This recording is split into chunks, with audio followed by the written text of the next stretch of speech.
दोस्तों, आज की रिपोर्ट सिर्फ एक खबर नहीं है, बल्कि पिछले कई दिनों से बन रहे उस घटनाक्रम की कहानी है जिसके बारे में हम लगातार आपको आगाह करते आ रहे थे। इसलिए इस वीडियो को आखिर तक जरूर देखिएगा, क्योंकि बीच बीच में कई ऐसे तथ्य हैं जो आपको इस बड़े घटनाक्रम की तस्वीर समझने में मदद करेगी। सबसे पहले मैं आपको एक बात याद दिलाना चाहता हूँ कि दोस्तों, क्या मैंने एक हफ्ते पहले नहीं कहा था कि अमेरिका और ईरान के बीच चल रही बातचीत कभी भी पटरी से उतर सकती है।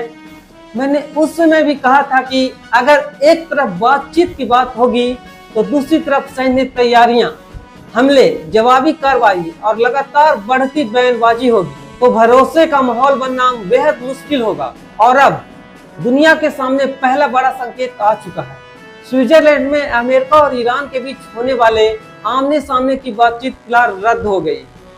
दोस्तों, अब सवाल ये नहीं है कि मीटिंग क्यों टली, सवाल ये है कि आखिर कौन सा अविश्वास है जो दोनों देशों के एक टेबल पर बैठने पर रोक रहा है। दोस्तों, अंतर्राष्ट्रीय राजनीति में कोई भी मीटिंग बिना वजह रद्द नहीं होती। हर मीटिंग के पीछे महीनों की तैयारी होती है, दर्जनों दौरे की बातचीत होती है, कूटनीतिक संदेश भेजे जाते हैं और जब आखिरी समय में बातचीत रुक जाती है तो इसका मतलब यही होता है कि कहीं ना कहीं भरोसे की कमी अभी भी बहुत गहरी है। अब दूसरी तस्वीर देखिए। एक तरफ अमेरिका यह कह रहा है कि बातचीत का रास्ता अभी भी बंद नहीं हुआ है, दूसरी तरफ पूरे क्षेत्र में सैन्य गतिविधियां लगातार बढ़ रही हैं। यानी दुनिया को दो अलग अलग तस्वीर दिखाई जा रही है, एक तस्वीर शांति का, दूसरी तस्वीर तैयारियों का। और यही विरोधाभास आज पूरी दुनिया को परेशान कर रहा है। इसी बीच ईरान के विदेश मंत्री अब्बास अरागची ईरान पहुंचे। उन्होंने वहां शीर्ष नेताओं से मुलाकात की, क्षेत्रीय सुरक्षा पर चर्चा की और साफ कहा कि मध्य पूर्व की सुरक्षा की जिम्मेवारी इस क्षेत्र के देशों को खुद उठानी चाहिए। यह बयान ऐसे समय में आया जब पूरे देश में सुरक्षा व्यवस्था, समुद्री रास्तों और क्षेत्रीय सहयोगों पर लगातार चर्चा हो रही है। उधर इराक ने मध्यस्थता की पेशकश भी की, यानी अगर दोनों पक्ष तैयार हैं तो इराक बातचीत की पुल बनाने की कोशिश कर सकता है। लेकिन क्या सभी पक्ष इसके लिए तैयार हैं? यही सबसे बड़ा सवाल है। दोस्तों, आज पूरी दुनिया की नजरें सिर्फ अमेरिका और ईरान पर नहीं टिका हुआ है, बल्कि इस बात पर टिका हुआ है कि अगर दोनों देश के बीच तनाव बढ़ता है तो उसका असर पूरे मध्य पर क्या पड़ेगा। तेल बाजार पर क्या असर होगा, समुद्री व्यापार पर क्या असर होगा, वैश्विक अर्थव्यवस्था पर क्या असर होगा।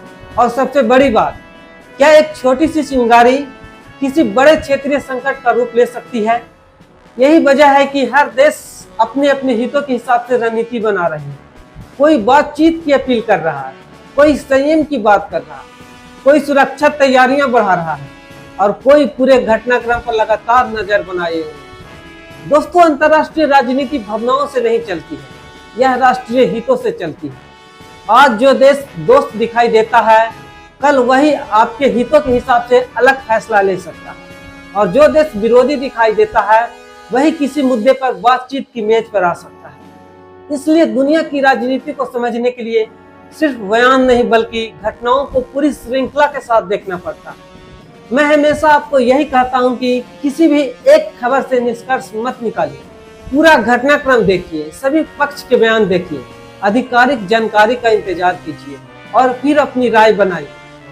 क्योंकि अंतर्राष्ट्रीय मामलों में कई बार शुरुआती खबरें बदल जाती हैं और बाद में नई जानकारी सामने आती है। लेकिन इतना जरूर कहा जा सकता है कि आने वाले दिन बेहद अहम है। हर बयान, हर बैठक, हर सैन्य गतिविधियां, हर कूटनीतिक पहल और हर नई रिपोर्ट यह तय करेगी कि हालात बातचीत की तरफ बढ़ेंगे या तनाव और गहरा होगा। हम इस पूरे घटनाक्रम पर लगातार नजर बना रहे हैं। जैसे ही कोई बड़ा अपडेट आता है, सबसे पहले आपके सामने पूरी जानकारी और उसका विश्लेषण लेकर आए।